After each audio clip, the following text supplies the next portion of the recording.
Impression मारणं किंवा impress करणं मुलींना, हा एक झोन एवढा आहे आणि त्याचं हाईप पण एवढा आहे. मुळात हा खूप इमोशनली खर्चिक प्रकार आहे. खूप परफ्यूम आणि ड्रेसेस, शूज वगैरे तर त्याच्यावर खर्च आहे, पण मनावर त्यात एवढा खर्च आहे आणि तो खर्च करत बसताना तुम्ही कर्जबाजारी होऊन जाणार आहात. इम्प्रेशन कसं असतं की तुम्ही आपण अक्षर किती सुवाच्य काढायचं म्हणलं तरी पहिल्या 4-5 ओळीनंतर मग आपलं खरं वळण आहे ते यायला लागतं अक्षरामध्ये.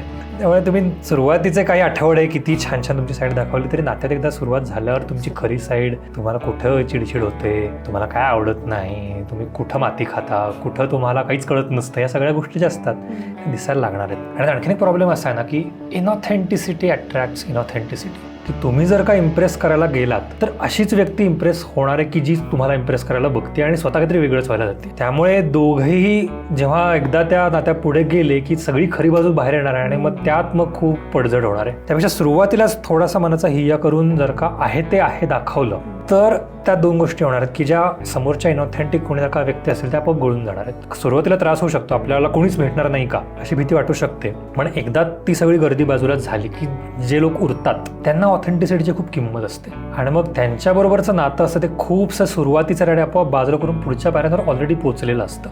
त्यामुळे हे खर्च टाळायचे असतील तर आहे तसं असण्यात बरेच फायदे आहेत, unless you are a jerk.